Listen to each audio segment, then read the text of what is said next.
በዛሬው ውይይታችን ዕቅበተ እምነት ምንድን ነው? ዕቅበተ እምነት ማለት በኢትዮጵያ ኦርቶዶክስ ተዋሕዶ ቤተክርስቲያን በዶግማ በቀኖና ደረጃ የሚታወቁ የሚታመኑ ነገሮችን በዶግማና በቀኖናነታቸው ተጠብቀው እንዲኖሩ ለማድረግ የሚሰሩ ስራዎች ማለት ነው። የማያምኑት በእነዚህ እንዲያምኑ፣ ያመኑት በእነዚህ ባመኑበት ጸንተው እንዲኖሩና ምግባርን ከሃይማኖት ጋር አጣጥመው እንዲኖሩ ለማድረግ ደግሞ የዶግማና የትምህርተ እምነትና የቀኖና ቤተክርስቲያን መፋለስ እንዳይገጥም እነርሱን በትምህርት እያሰረጹ እያሰኑ ማኖር አስፈላጊ ስለሆነ ይህንን ለመጠበቅ የአበውን ትምህርት የቅዱሳን አበውን ትምህርት ለማስጠበቅ የሚሰራ ስራ ነው በአጠቃላይ ዕቅበተ እምነት የምንለውና በዘመናችን በተለይ እንዴት መሰራት አለበት፣ እንዴት ነው መሄድ ያለበት የሚለው ነገር በደንብ መታሸት መታወቅ በደንብ መረዳት ያስፈልጋል ብዬ አስባለሁ እና ይህንን የተመለከተ ውይይት ይኖረናል። ስፔሲፊክ የሆነ ኢሹ እንኳን የምናነሳው ነገር ባይኖርም ግን በተለይ ይሄ የቲክቶክ ፕላትፎርም የፈጠረውን እድል እንዴት የቤተክርስቲያንን መብት የቤተክርስቲያንን ጥቅም ባስጠበቀ መልኩ ማስኬድ ይገባል የሚለውን ሀሳብ በደንብ ማየት እና መረዳት ያስፈልጋል የሚል እምነት አለ። ከእሱ አንጻር ነው ይህንን የውይይት መድረክ ያዘጋጀ ነው ማለት ነው። ስለዚህ ሌሎች ሰዎች እንዲገቡና ደግሞ እየገባችሁም ያላችሁ ሰዎች ትንሽ ጊዜ ወስዳችሁ ነገሩን ብትከታተሉ በጣም ጠቃሚ ነው ብዬ አስባለሁ ማለት ነው። ስለዚህ ከዚህ አንጻር ነው መምህር ቴዎድሮስ ለውይይቱ ምቹ ሁኔታ ላይ ከሆነ ያለው ፈቃደኝነት ገና አሳውቀኝና መቀጠል እንችላለን። አዎ እሺ እንችላለንም መጀመር ያችላል። በጣም ጥሩ። ስለዚህ ከመጀመሪያው ነገር እንስራ። እስኪ እንደው ለመነሻ ያክል አሁን ያለውን በተለይ በዚህ በቲክቶክ ፕላትፎርም በኩል ያለውን የዕቅበተ እምነት አካሄድ እንዴት ነው እየተመለከትከው ያለኸው? ምንድን ነው እየታዘብከው ያለኸው ከሚለው ብንነሳስ?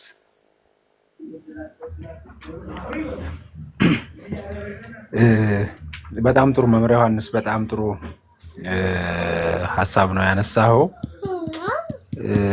ምናልባት እንግዲህ ምን ያህሉ ሰው ይሰማዋል ወይ ይህን የውይይት መድረክና ሀሳብ ምን ያህል ሰው ሰምቶት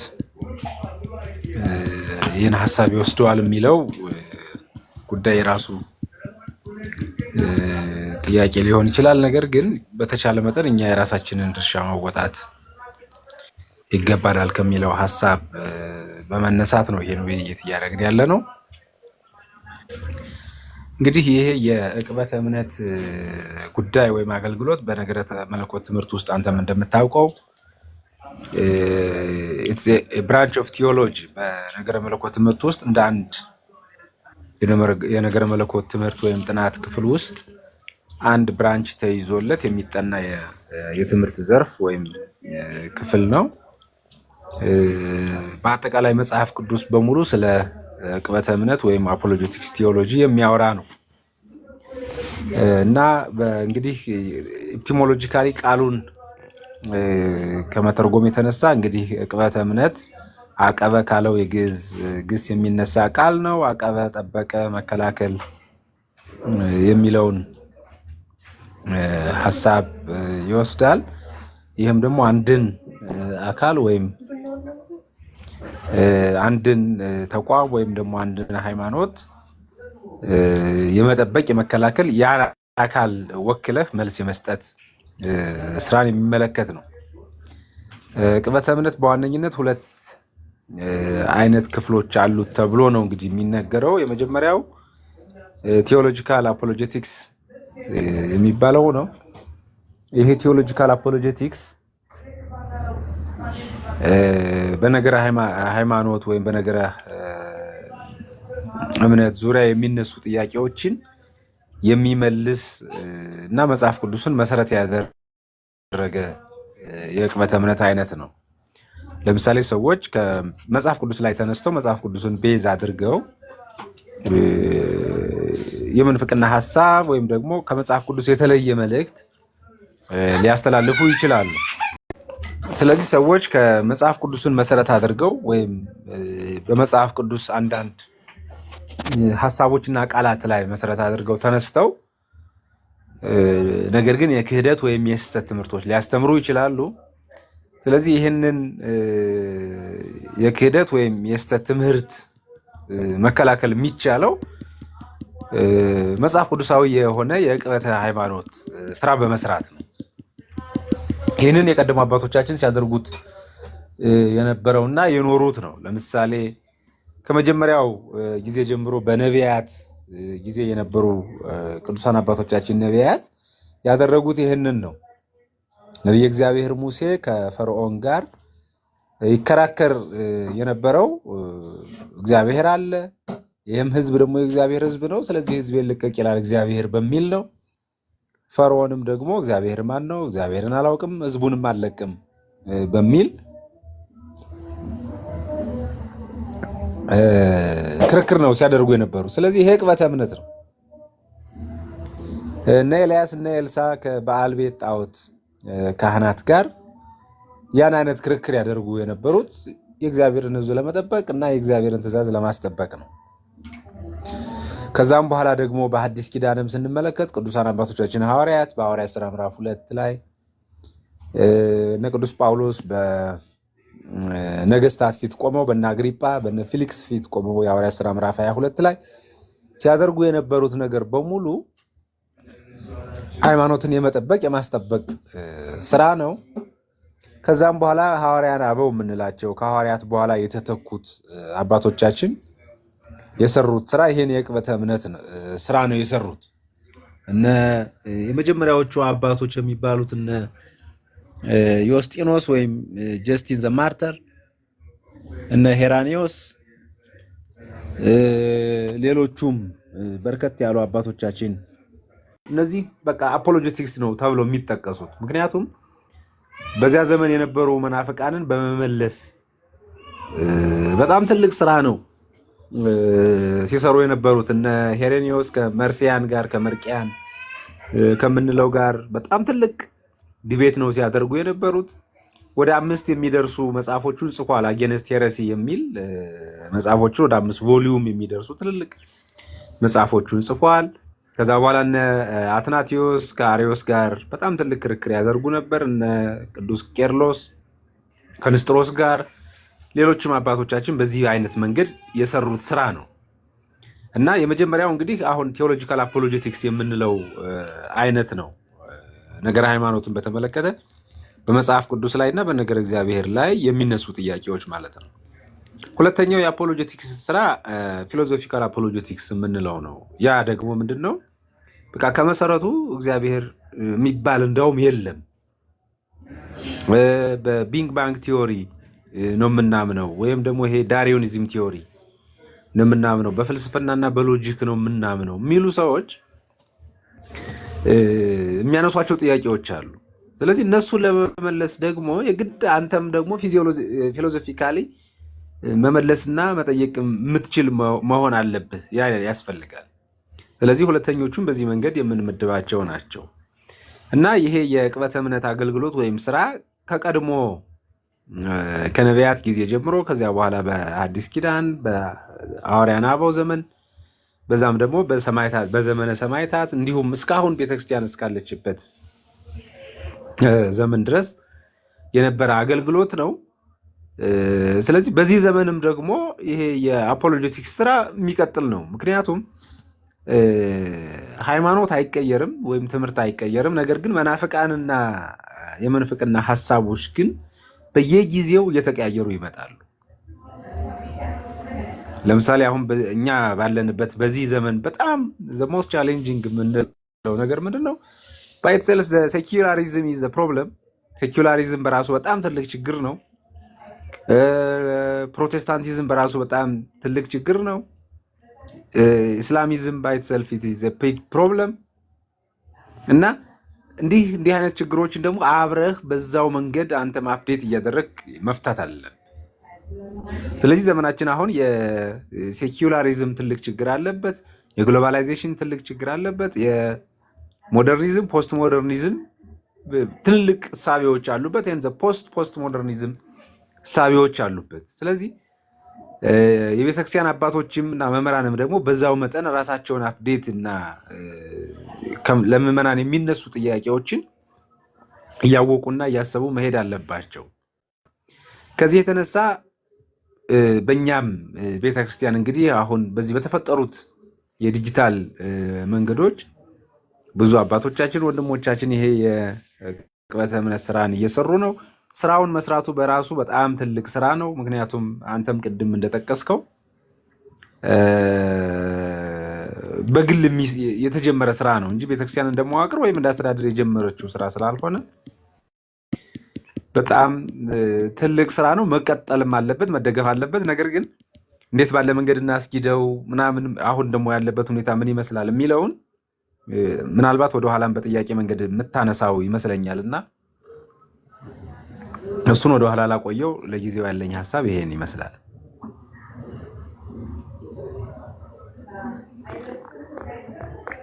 መልካም፣ በጣም ጥሩ ሀሳብ ነው። በተለይ ይሄንን የዕቅበተ እምነት ወይንም የአፖሎጂቲክስ ስራን ጥንታዊ ዳህራዊ የሆነውን በተለይ አጀማመሩን ለማንሳት የሄድክበት መንገድ በጣም መሰረታዊ እና ጉዳዩ የቤተ ክርስቲያን ትምህርት በየጊዜው መቀያየር መለወጥ እንዳልሆነና በየጊዜው ዘመኑን ተከትሎ የሚነሱ የተለያዩ ጥያቄዎች፣ የተለያዩ የስህተት አስተምሮዎችን ለመመለስ የሚደረግ ስራና ሰዎች ወደ ትክክለኛው አምልኮ እግዚአብሔር እንዲመለሱ የሚደረግ ስራ እንደሆነ የዕቅበተ እምነት ትምህርት ለማሳየት የሄድክበት ትምህርት በተለይ ከክርስትና መነሳት በኋላ ያለውን ሂደት ብናይ እሱ በጣም መሰረታዊ ጉዳይ ነው የሚል እምነት አለኝ። እንደው ያነሳቸውን ሀሳቦች በደንብ የምጋራቸው ነው ብዬ አስባለሁ። ስለዚህ ከዚህ አንጻር በተለይ ካነሳኸው የቤተ ክርስቲያን አስተምሮ በተለይ በተለያዩ ጉባኤያት ይሄ አፖሎጀቲክስ የሚባለው ስራ ለረጅም ዘመናት በተለይ የኛ ቤተክርስቲያን የምትቀበላቸው መሰረታዊያን ወይም አበይት የሚባሉት ሶስቱ ጉባኤያት በራሳቸው የአፖሎጀቲክስ ስራ ወይንም የዕቅበተ እምነት ስራ የተሰራባቸው ጉባኤያት ናቸው። በእነሱ ጉባኤያት የተወሰኑ ውሳኔዎች የቤተክርስቲያን መሰረቶች ተደርገው የሚወሰዱ ናቸውና እነሱም በራሳቸው ትልቅ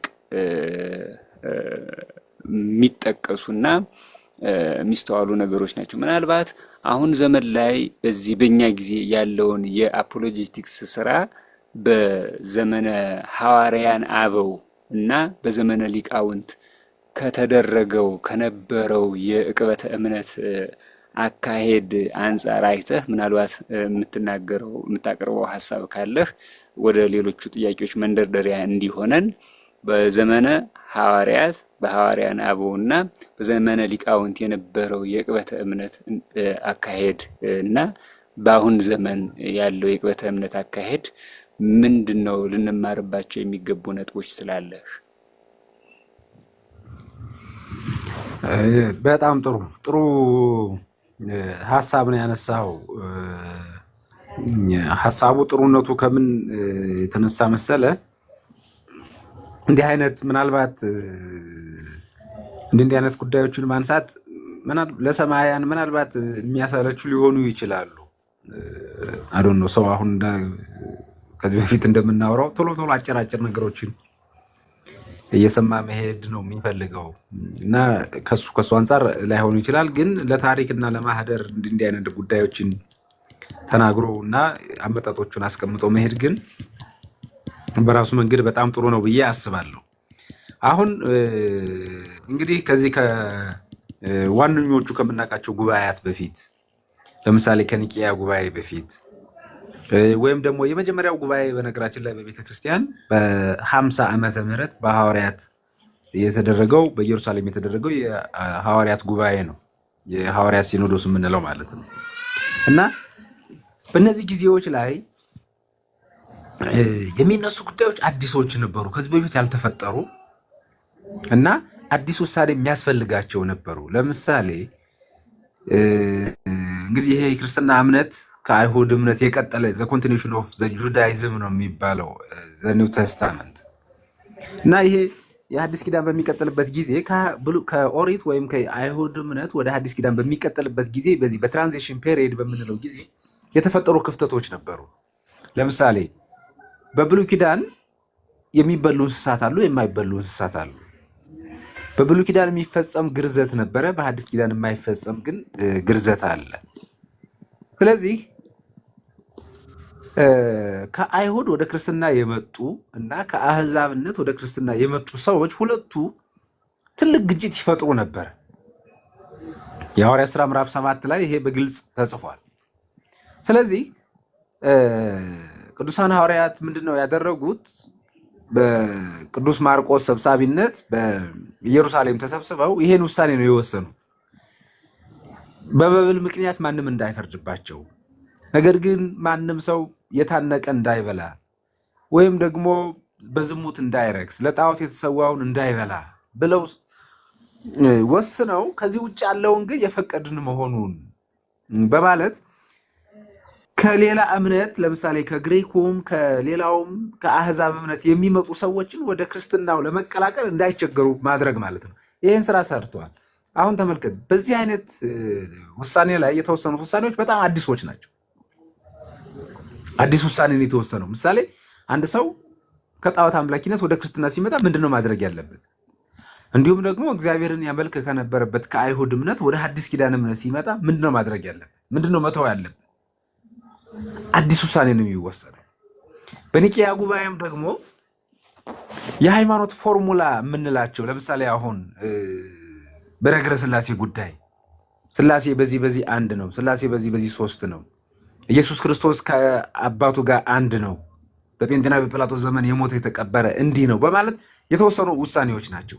ከዛ በኋላ የመጣው ደግሞ በነገረ ስጋዌ በክርስቶስ ዙሪያ፣ ከዛ የመጣው ሶስተኛ ጉዳይ ደግሞ በነገረ መንፈስ ቅዱስ ዙሪያ የመጡ ናቸው ጉባኤዎች። ወይም ደግሞ አሁን ያለን የነገረ ሃይማኖት ጉዳይ በእነዚህ በሶስቱ ጉባኤዎች ተጠናቆ አልቋል። አሁን የምናወራው ከዚህ ወደ ኋላም ደግሞ ለወደፊት የምናወራቸው ጉዳዮች በእነዚህ በሶስቱ ጉባኤያት ላይ የተወሰኑ ውሳኔዎችን ማብራራት፣ መተርጎም እንዲህ ነው የማለት ጉዳይ። አዲስ ውሳኔ አናመጣ። ቤተክርስቲያኒቱ ተሰርታ ካለቀች ቢያንስ 1500 ዓመት አልፏታል። ስለዚህ ተሰርታ ባለቀች ቤት ውስጥ ነው የምንኖረው እንጂ እኛ አሁን ገና ይችን ቤተክርስቲያን ለመስራት አዲስ ምንድነው የሚባለው ይሄ ጣራ እና ማገር ወይም ደግሞ ይሄ ቋሚ እና ውሃ ልክ የምንለካላት አይደለችም። ኦልሬዲ ቤተክርስቲያኒቱ ቆማለች። ያ የቆመችበትን መሰረት ማወቅ፣ መረዳት፣ መማርና ማስተማር ነው የኛ ዘመን ድርሻ። ስለዚህ በዚህ ዘመን ዕቅበተ እምነት ስንሰራና በዚያኛው አሁን በጠቀስናቸው ዘመናት ዕቅበተ እምነትን ስንሰራ በጣም የተለያየ ነው። የነ ሄሬኔዎስ ዘመን፣ የነ ቅዱስ አትናቴዎስ ዘመን፣ የነ ጀስቲን ማርተር ዘመን የነገረ ስላሴ ጉዳይ የማይታወቅበት ጊዜ ነው የነበረው። ክርስቶስ እንዴት ሰው ሆነ? ምናልባት በሌላ ወያ መድረክ ላይ ልናነሳው እንችላለን። አሁን እንደሰሙ በወቅቱ አሁን በጣም ትልቅ አንገብጋቢ ጉዳይ ሆኖ እየተነሳ ያለ ጉዳይ አለ። ኢየሱስ ክርስቶስ ወደ ምድር ሲመጣ የሰው ስጋ ነው ለብሶ የመጣው ወይስ ደግሞ ከሰማይ ነው ስጋውን ይዞ የመጣው? ወይስ ደግሞ መለኮቱ ኃይንተ ነፍስ ነው የሆነው የሚልና አሁን አሪዮስ ትምህርት እንዲህ አይነት ትልቅ ጉዳዮች የነበሩበት ዘመን ነውና ያን የመቋጨትና የማስተካከል ስራ ነው ይሰራ የነበረው። በዛ ዘመን የነበረው ዘመን አዲስ የሃይማኖት ስርዓትን የማቋቋምና ትክክለኛውን ነገረ መለኮትን የመግለጥ ጊዜ ነው የነበረው። አሁን በእኛ ዘመን ያለው የነገረ መለኮት ትምህርት ደግሞ በሐዋርያትና በሐዋርያን አበው ዘመን የተገለጠውን ትምህርት የማስቀመጥ ያን ተከትሎ የመሄድና ያለመሄድ ጉዳይ ነው። ስለዚህ እኛ ጋር የሚጠበቀው ኦልሬዲ ቅድም እንዳልኩት ይሄ ጣራ ግድግዳ መሰረቱ የተቀመጠ ነው። በዚያ ቤት ውስጥ የመኖርና ያለመኖር ጥያቄ ነው አሁን እኛ ጋር እየተነሳ ያለው ወይም በእኛ ዘመን የሚጠበቀው ማለት ነው። ስለዚህ የኛ ዘመን የአፖሎጀቲክስ ስራ ወይም ሃይማኖትን የመጠበቅ አገልግሎት ወይም ስራ የምንለው ቤተክርስቲያኒቱ የቆመችበትን መሰረት የመጠበቅ ነው። መጀመሪያ እኛ ራሳችን ነው የምንጠብቀው። እኛ ራሳችን ሳንጠብቅ ሌሎች አካላት ይህንን የቤተክርስቲያኒቱ ትምህርት እንዲጠብቁ ማድረግ አንችልም። አሁን ትልቅ ጥያቄም እየተነሳ ያለው ደግሞ በምዕመናን ዘንድ አይደለም። ይህን የቤተክርስቲያኒቱን ትምህርት እናስጠብቃለን ከሚሉ ከመምህራን ወገን ነው እየተነሳ ያለው። ስለዚህ አንድ ሰው አፖሎጀቲክስ ስራን ለመስራት እንደውም መምህር ዮሐንስ በደንብ አንተ ታውቀዋለህ ብዬ አስባለሁ። በነገረ መለኮት ትምህርት ውስጥ ወይም በዚህ በአፖሎጀቲክስ ቲዮሎጂ ውስጥ ዘ ፕሪንሲፕልስ ኦፍ አፖሎጀቲክስ ቲዮሎጂ ይባላል። የቅበተ እምነት መሰረት ወይም መመሪያ የሚባሉ ተፈርስት የመጀመሪያው ምንድነው? ስፒሪቹዋሊቲ ነው። አንድ የቅበተ እምነትን ስራ የሚሰራ ሰው ራሱ መጀመሪያ መንፈሳዊ መሆን አለበት።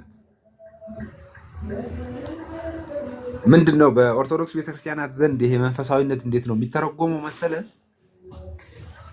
አንተ የምታውቀውን ወይም ደግሞ ያመንክበትን ነገር የምትኖረው መሆን አለበት። ስኮላር መሆን አትችልም። የኢትዮጵያ ኦርቶዶክስ ተዋህዶ ወይም ይሄ ኦርቶዶክስ ኦሪየንታል ኦርቶዶክስ በሚባለው ክፍል ውስጥ አንድ ሰው ስኮላር ብቻ መሆን አይችልም፣ ወይም አዋቂ ሊቀ ሊቃውንት ብቻ መሆን አይችልም። ያ የተማረውን የሚያውቀውን ነገር የሚኖር መሆን አለበት። ቅዱስ ጳውሎስ ለጢሞቴዎስ እንዳለው አንተ የምታስተምረውንና የምትሰብከውን ነገር ኑረው፣ በህይወት ኑር ብሎ ነግሮታል። ስለዚህ እኛ ያሉን ስኮላርም ናቸው ቅዱሳንም ናቸው። ይሄ በጣም መሰረታዊ ነው። በነገራችን አሁን ተመልከት፣ ቅዱስ አትናቴዎስ ነው የምንለው ስንጠራው ራሱ፣ ቅዱስ ቄርሎስ ነው የምንለው፣ ቅዱስ ዮሐንስ አፈወርቅ ነው የምንለው፣ ቅዱስ ባሲሊዮስ ነው የምንለው። እነዚህ ሰዎች ሊቅ ናቸው፣ ቅዱስም ናቸው። አባ ጊዮርጊስ ቅዱስም ነው ሊቅም ነው። ቅዱስ ያሬድ ቅዱስም ነው ሊቅም ነው። ቅድስናና ሊቅነት አብረው የሚሄዱ ናቸው በኦርቶዶክስ ቤተክርስቲያን ማለት ነው። ይሄ የመጀመሪያው ፕሪንሲፕል መመሪያ ነው። በምዕራባውያኑ ዘንድ በነገረ መለኮት ትምህርት ቤቶቻቸው ውስጥ ስኮላር አሏቸው። ስኮላር ኦፍ ባይብል ስተዲ፣ ስኮላር ኦፍ ኮሜንተሪ፣ ስኮላር ኦፍ እንዲህ የሚሏቸው ነገር ግን ኤቲስትስ ኤቲስት ናቸው። እግዚአብሔር የለም ነው የሚሉት፣ ግን የመጽሐፍ ቅዱስ መምህራን ናቸው። እንደዚህ አይነት መምህራኖች አሉ በምዕራቡ ዓለም ውስጥ በኦሪየንታል እንዲሁም ደግሞ በዚህ በኢስተርን ኦርቶዶክስም ቢሆን ግን ቅዱሳ ማን ነው ስኮላርስ ሆነው ኤቲስት ሊሆኑ የሚችሉበት መንገድ የለም።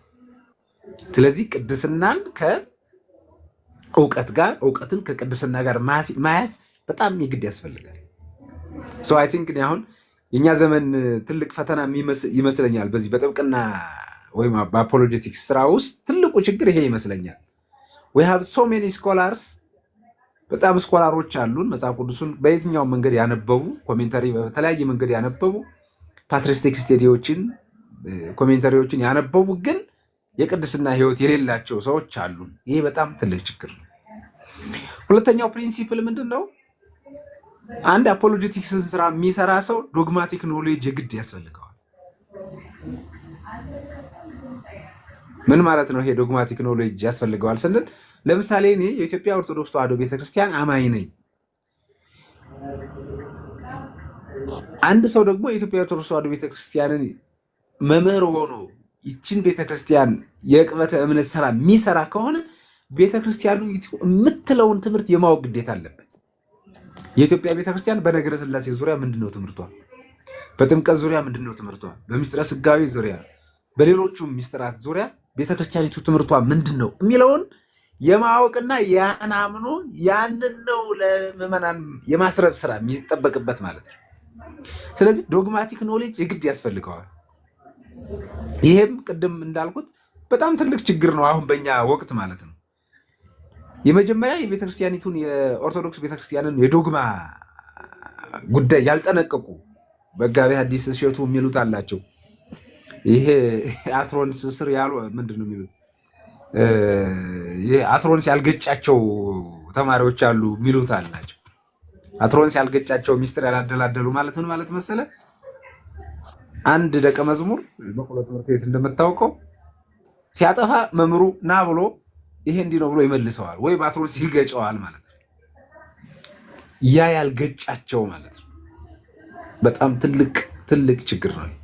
አሁን እያየናቸው ለተፈጠሩ ክፍተቶች አሁን እኮ የኢትዮጵያ ኦርቶዶክስ ተዋሕዶ ቤተክርስቲያን እንደ ቤተክርስቲያን በሚዲያውም በምን ወጣ ይሄ እኔን አይወክለኝም ብላ ትገልጣለች። እነሱ ግን እኛ ኦርቶዶክሳውያንን ብለው መልስ ይሰጣሉ።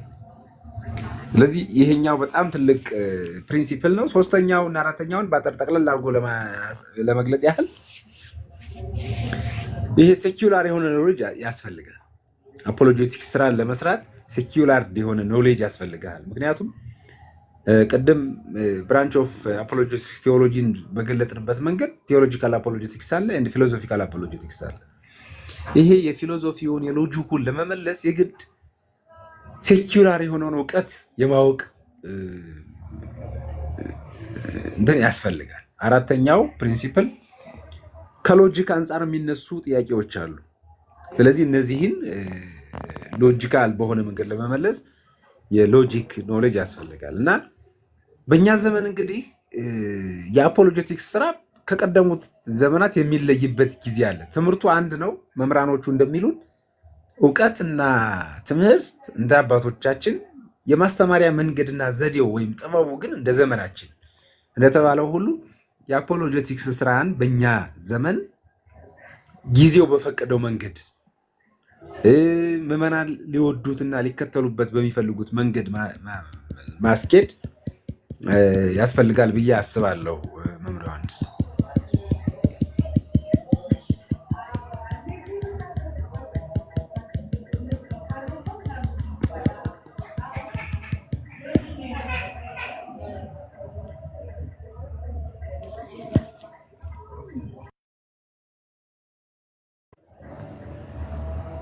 መምህር ዮሐንስ አለ?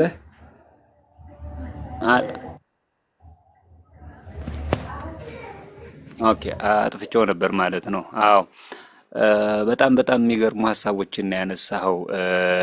በተለይ በቀደመው ጊዜ በመጀመሪያው የቤተክርስቲያን ዘመን ከመጀመሪያው ክፍለ ጊዜ ጀምሮ በተለይ እስከ አራተኛው እና አምስተኛው መቶ ክፍለ ዘመን አንዳንዴም እስከ ሰባተኛው ሊሄድ ይችላል። በተለይ እስከ አራተኛው መቶ ክፍለ ዘመን የነበሩ ሊቃውንት ነገረ ቤተክርስቲያንን ወይንም ሃይማኖትን ለማጽናት ዶግማ ቀኖናውን ለመስራት የሄዱበት የቅበተ እምነት መንገድ አሁን ካለንበት ጊዜ አንጻር ሲታይ በጣም ከፍተኛ ልዩነት ያለው ነው። በተለይ ያነሳቸው ከአራቱ ፒላሮች አዕማዳት ከሚባሉት ውስጥ መጀመሪያዎቹ ሁለቱ በትልቁ በዚህ ዘመን የጎደሉ ናቸው ብንል እንደው ድፍረት የሚሆንብን አይመስለኝም።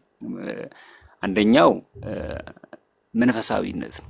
ኦርቶዶክሳዊ መንፈሳዊነት የሚባል ከእምነት ጋር የሆነ መንፈሳዊነት፣ በህይወት የተገለጠ ክርስትና፣ በህይወት የተገለጠ ኦርቶዶክሳዊነት በጣም ወሳኝና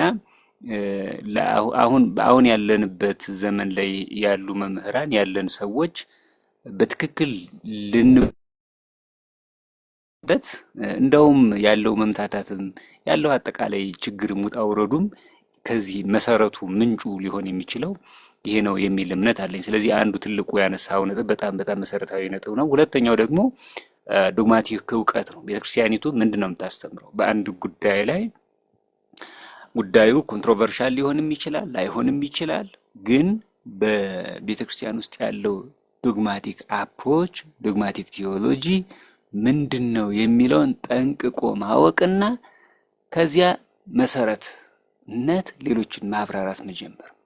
አሁን በተለይ ቅድም እንዳልከው በሌላ ጊዜ የምንመለስበት ቢሆንም አሁን በሁለት በሶስት ወራት ውስጥ የምናያቸው ችግሮች አዚፍ እነርሱ ወይንም ይህንን ችግር የሚያነሱት ሰዎች ጥያቄ የሚጠይቁ ሰዎች የሌላ ቤት ሰዎች እስከሚመስሉ ድረስ ቤተክርስቲያን እኔ እማምነው ይሄንን ነው ያለችባቸውን ጉዳዮች እንኳን ኮስችን የሚያደርጉ ሆነዋል። ይቻላል፣ እሱ ችግር አይደለም፣ ኮስችን ማድረግ ችግር አይደለም።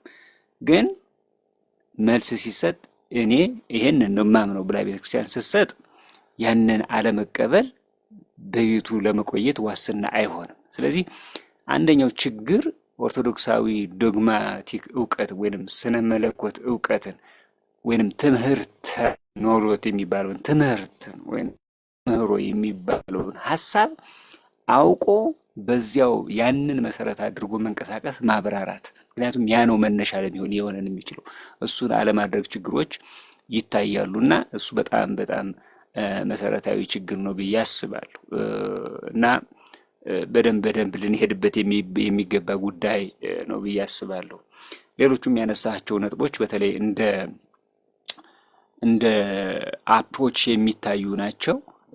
ያለህን ዶግማቲክ እውቀት ያለህን አስተምህሮ የምታቀርብበት መንገድ ዘመኑን የዋጀ እንዲሆን የሚያደርጉ አካሄዶችን የምታውቅበት ሞሮፍ ፔዳጎጂ ሜቶዶሎጂ ላይ ትኩረት ያደረጉ ነጥቦች ናቸው። ግን ቢሆንም ደግሞ መሰረታዊ ነጥቦች ናቸው የሚል እምነት አለኝ። ስለዚህ በጣም መሰረታዊ ሀሳቦችን ጥሩ ሀሳቦችን ያነሳው ረጅም ጊዜም ላለመውሰድ እንደው ለዛሬ ባጭሩ ለመቅጨት በዚህ በማህበራዊ ሚዲያ ይሄ አሁን እየተጠቀምንበት ያለ ነው ቲክቶክም ይሁን በሌሎች የማህበራዊ ሚዲያ ውስጥ ያሉ ወንድሞች እህቶች፣ መምህራን በተለይ ኦርቶዶክስ ሲሆኑ ጉዳዩ የወንበር ቀለምም ይሁን የቅበተ እምነት ጉዳይም ይሁን ጥያቄም ይሁን መልስ የሚሻ ነገርም ይሁን ክርክር ሲነሱ እንዴት ነው መዳኘት ያለባቸው? ሰው በዚህ ፕላትፎርም ውስጥ በሚነሳ ሀሳብ ላይ ጥያቄ አንስቶ መልስ ሰምቶ ወይንም መልስ አቅርቦ አቋም ይዞ ተጣልቶ መውጣት ይቻላል ወይ? ዳኛ የሚሆነው ምንድን ነው ብለህ ታስባለህ? በምንድን ነው መቋጨት ያለበት በዚህ ደረጃ የሚነሳ ክርክር ብለህ ታስባለህ? አዎ አሁን ትልቅ ክፍተት እየፈጠረብን ያለውም ጉዳይ ይሄ ይመስለኛል። ለምሳሌ እዚህ ውስጥ ማንን ነው የምናገኘው? ማን ነው ያለው? እዚህ ውስጥ ያለው ሰው እውነት እንዲህ አይነት የትምህርተ መለኮት የነገረ መለኮት ጉዳዮችን ከግራ ከቀኝ መዝኖ መወሰን የሚችል ሰው ነው ያለው? እና እንዲህ አይነት ጉዳዮች ላይ ምን ለማትረፍ ነው የምንመጣው የሚለው በጣም መታሰብ አለበት። ጌታችን መድኃኒታችን ኢየሱስ ክርስቶስ ደቀ መዛሙርቱን 8ቱን ደቀ መዛሙርት ወደ ደብረ ታቦር ተራራ ይዟቸው ከወጣ በኋላ ብርሃነ መለኮቱን ገለጠላቸው። ሙሴን ኤልያስን አምጥቶ አነጋገራቸው። ከዛ ከተራራው ሲወርዱ ምንድነው ያላቸው? ይህንን ያያችሁትን ለማንም እንዳትናገሩ ለመኑ መኬ ይትንገሩ ነው ያላቸው። ለምንድን ነው ይሄንን ለማንም አትንገሩ ያላቸው? ከሐዋርያቱም መካከል እኮ በጣም መርጦ ማለት ነው። እና ይሄን በጉባኤ ቤት እንደምታውቀው አንተም እያንዳንዱን ትምህርትና እያንዳንዱን ቀለም ለምዕመናን መንገር አትችልም። ቅዱስ ጎርጎርዮስ ዘንዚናዙ የሚለው ነገር አለ። የነገረ መለኮት ጉዳይን ለሚመለከታቸው ብቻ ነው መንገር ያለብህ። ለተወሰኑ ሰዎች ብቻ ነው ይሄ ግልጽነት ያለው። ለምሳሌ የነገረ ሥላሴን ጉዳይ ለአብርሃም እና ከአብርሃም በኋላ ለነበሩ ሰዎች እኩል ልታወራው አትችልም። ጌታን በዮርዳኖስ ያጠመቀው ለመጥምቀ መለኮት ቅዱስ ዮሐንስና ከዛ በኋላ ለነበሩ ለአይሁድ እኩል አታወራው። አሁን እኛ እየገጠመን ያለው ነገር ይሄ የማህበራዊ ሚዲያው በተለይ ይሄ ቲክቶክ መንገድ የእውቀት መለካኪያ ነው የሆነው። በቃ ምን ያህል መጽሐፍ አንብቧል፣ ምን ያህል ተረድቷል፣ ምን ያህል ገልጦታል የሚለው ለማየት ነው መለካኪያ ያደረግነው እንጂ እውነት እስኪ አሁን ቅዳሴ ላይ የሚቆመው ገበሬ ኦርቶዶክሳዊ ይሄን ይሰማዋል? ጉሊት የምትሸጠው እናት ይሄን ትሰማዋለች? ለማን ነው እየተጨነቀን ያለው? እያሳሰበን ያለው ማን ነው? ስለዚህ ይሄ አንተ ቅድም እንዳልከው ይሄ የቲቺንግ ሜቶዶሎጂ ጉዳይ በጣም ይጎለዋል። እኔ እውነት ለመናገር ከነገረ መለኮት ወይም ደግሞ ከዚህ ከጉባኤ ቤት ትምህርት ቤት የወጡ ሁሉ አይመስለኝም እንዲህ አይነት ስራዎችን የሚሰሩ ሰዎች። ስለዚህ መለየት አለብን። የጉባኤ ቤት ቀለም በጉባኤ ቤት ነው መዳኘት ያለበት። ያውም ደግሞ እንደ የተባህሉም ሊሆን ይችላል። እንደ ስኩል ኦፍ ቶት የምንለዋለን እንደ የትምህርት ቤቱ የትርጓሜ ዘይቤ የሚዳኘው በዛ ይዳያል። የነገረ መለኮት ጉዳይ ወይም የዶግማ ጉዳይ ካልሆነ ማለት ነው። እና እዚህ ላይ ማምጣት ያለብን ለምዕመናን በቃ ያለቀ የደቀቀ ጉዳይ ነው መቅረብ ያለበት። ምክንያቱም እዚህ የሚያጣራ ሰው አይደለም ያለው፣ ኮምፓራቲቭ ቴዎሎጂ የሚማር ወይም የሚሰራ ሰው አይደለም ያለው። እና ይህን በጣም ማሰብ አለብን። ምንድን ነው የፈለግነው? ሊቀ ሊቃውንት ስሙር የሚሉት አንድ ነገር አለ። በዚህ በማህበራዊ ጉዳይ ላይ ከተከልነው ይልቅ የነቀልነው ነው የሚበዛው፣ ከምንተክለው ይልቅ የምንለቅለው ይበዛል ይላሉ። በጣም ትክክል ይመስለኛል። እና ዓላማችን ምንድን ነው የተፈለገው? ለምሳሌ እኔ አሁን መምህር ዮሐንስ ተመልከት፣ እኔና አንተ አሁን ስለ ኦሪጂናል ሲን ብናወራ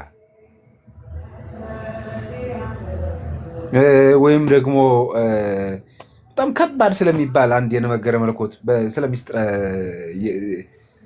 ስለ ረቂቅ ስለሆነ መለኮታዊ ሶስትነት አካል ብናወራ ለአንድ ምዕመን የሚጠቅመው ነገር ምንድን ነው? ስለዚህ የምንወያይበትን መንገድ የመምረጥ ግዴታ አለብን። በእኛ ምክንያት ደግሞ እንዲህ በምናነሳው ጉዳይ የሚሰናከል የሚጠፋ ሰው ካለ በዛ በጠፋው ሰው ጉዳይ መጠየቃችን አይቀርም። ይሄን ማወቅ አለብን። እና እኔ የሚሰማኝ እንደዚህ ነው። ጥሩ ነው፣ ይኑሩ ማህበራዊ ጉዳዮቹ በዚህ መንገድ ይወያዩ። ለምን ልስሐ ሰው እንዲገባ አንገፋው? እንዲቆርብ ሰውን ለምን አናበረታታውም? እንዲጾም ለምን አናበረታታውም?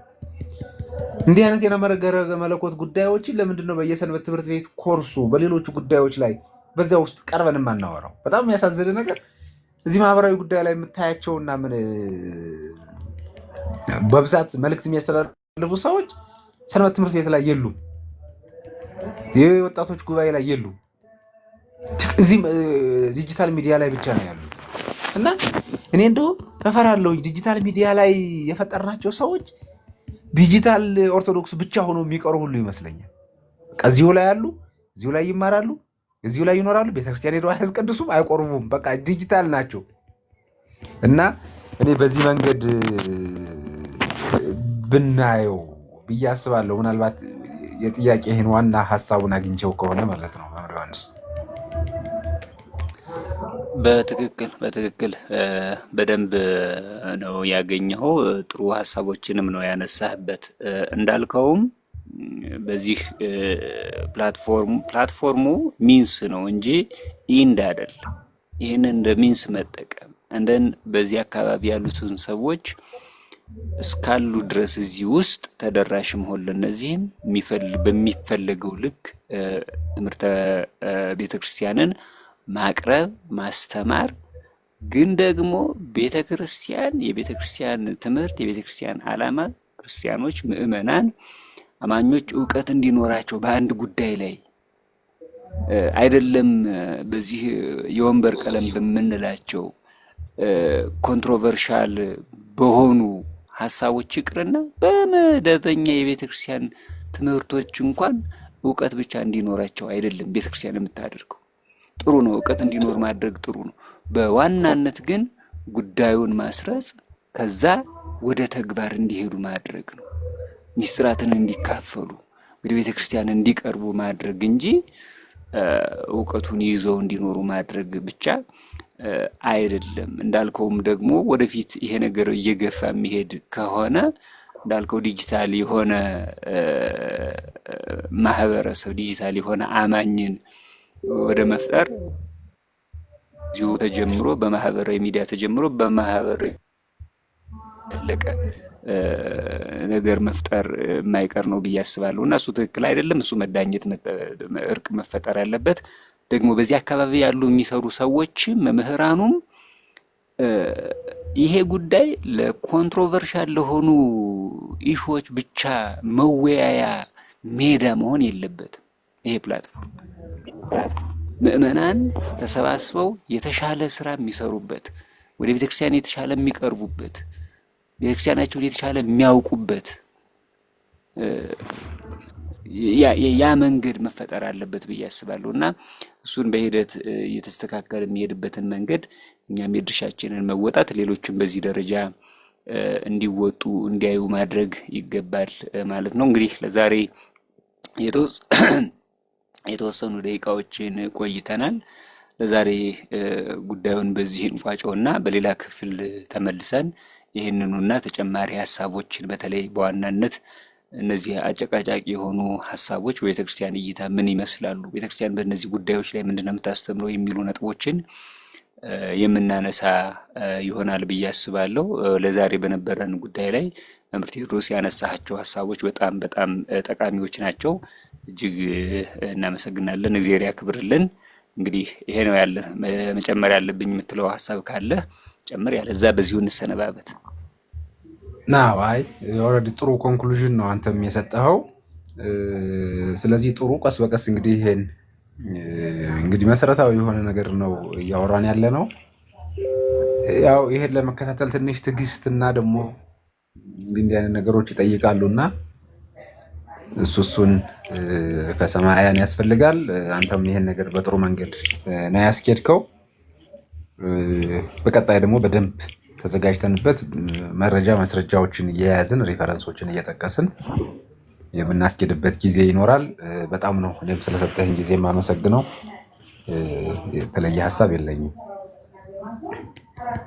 በቃ መልካም ሰላም አዳር ለሁላችንም። ትምክህተ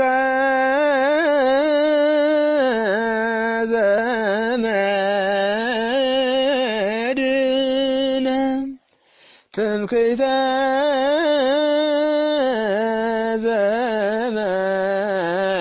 ዘመድነ